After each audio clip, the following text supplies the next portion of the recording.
For at least a year, drugs have been openly smuggled into Pentonville Prison. The pictures you are seeing are of nets outside the prison being burned by poles stuck out of cells, so the drugs can be hauled in. All this is in full view of the public and the prison's own CCTV. The prison governor was advised by members of the public but ignored the evidence presented to him. Drugs are also smuggled in over the 35-foot prison wall, again in front of CCTV cameras. These individuals go unchallenged. Drones are also being used.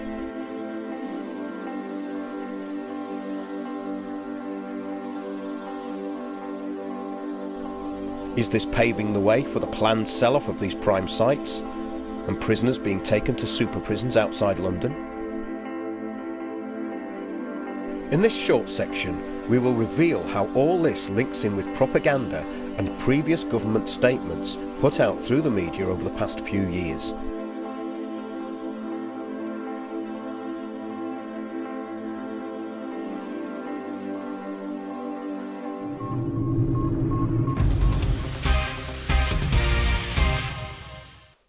Welcome to Windows on the World. We're going to ask tonight, is Pentonville Prison in North London to become luxury flats?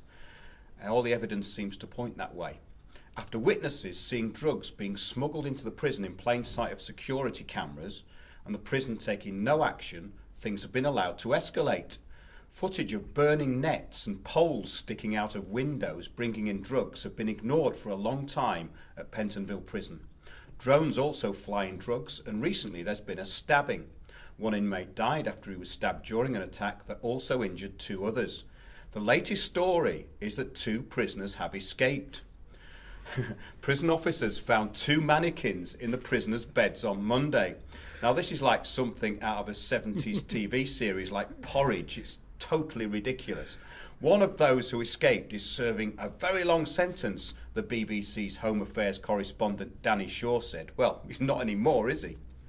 It is understood the inmates used diamond-tipped cutting equipment to break through cell bars before they scaled the perimeter wall. A prison spokesman said, "Public protection is our top priority, and we take escapes from custody extremely seriously. We're working closely with the police and are urgently investigating the matter." This is beyond ridiculous. For a start, where did they get two mannequins and how did they manage to sneak full-size looking humans into their cells unless they're inflatable? It looks like these stories are now coming out through the press after the drug smuggling was allowed to happen for months without the governor doing anything about it, even though he was well aware of the situation. The agenda here seems to be to make it clear to the public that the prison is not fit for purpose and should be closed down and relocated out of London, or the inmates moved to a super prison. Could this whole thing be allowed to get out of control so that the place can be sold to developers for huge amounts of money? This could be very valuable as part of London's so-called regeneration, which we talk about a lot on this show. Well, that does seem to be it. In 2015, Michael Gove announced a £1 billion plan to close down inner city Victorian prisons, sell them off to housing developers, and use the money to build 9 new super prisons like the one in Wrexham to hold a total of 10,000 prisoners. He said, "We will be able to design out the dark corners which too often facilitate violence and drug taking." Well, that fits in very nicely to what's happening now, doesn't it? It's almost like he's prophesied the whole thing. Proceeds from sales of ageing and effective prisons may attract criticism if valuable sites are used for luxury developments, stated The Guardian in 2015. Pentonville Prison was named as a possible candidate by Gove when he first outlined his commitment to a new for old prisons policy and described it as the most dramatic example of failure within the prison estate. But he also noted that its acute problems were far from unique. Now, in the 1930s, it was suggested that closure of Pentonville, which opened in 1842, would allow the site near King's Cross to be sold for housing. There you go, he said it. It was suggested that Holloway Women's Prison be closed at the same time to provide a replacement adult male jail in North London.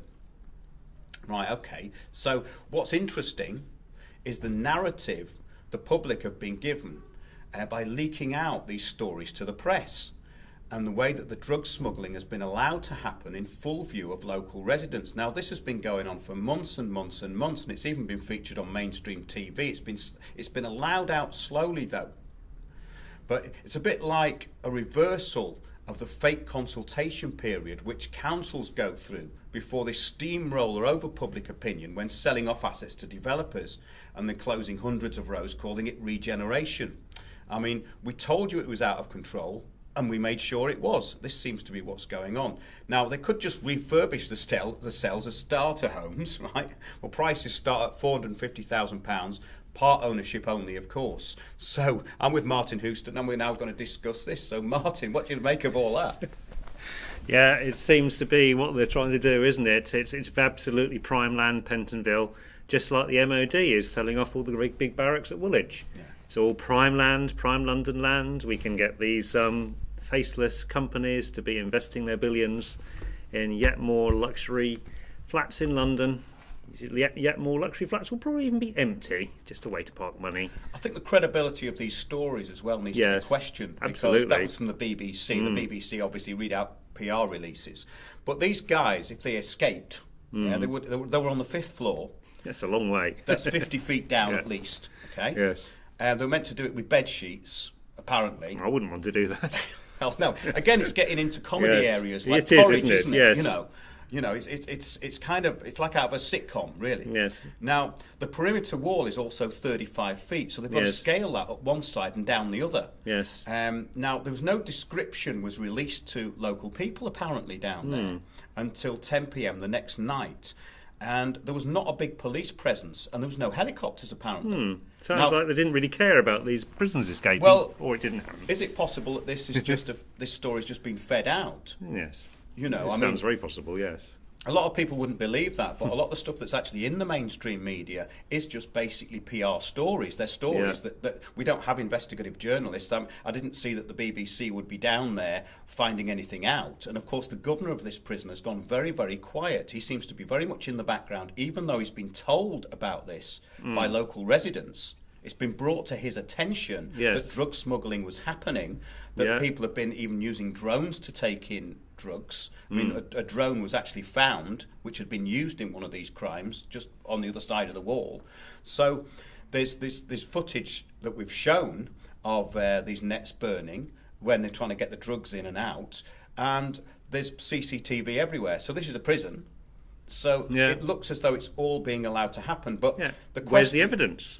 Where's the evidence that this has happened at all? Well, there's kind of evidence that there's things being smuggled in and out, but that could also be a show. That could also be something that's been leaked out slowly. Because at first there was a blind eye being turned, and now they're just saying, "Oh yes, well it is happening. Look." And if they can't see that there's big fires outside their windows and there's CCTV all over the place. This is a prison. So how is it being allowed to happen? It's a very good question. But the bigger question is, if this was announced in 2014 that it probably would happen and it probably would close and be redeveloped, then why the cover story? Have you got any ideas why they do that? I don't know. Maybe they think people are getting a bit wise to all this selling off of prime sites to developers and because the amount of money to be made, especially in central London, is absolutely mind-boggling. Yeah. Well, this place is prime real estate. Yeah. I mean, it's near a tube station, Caledonian Road.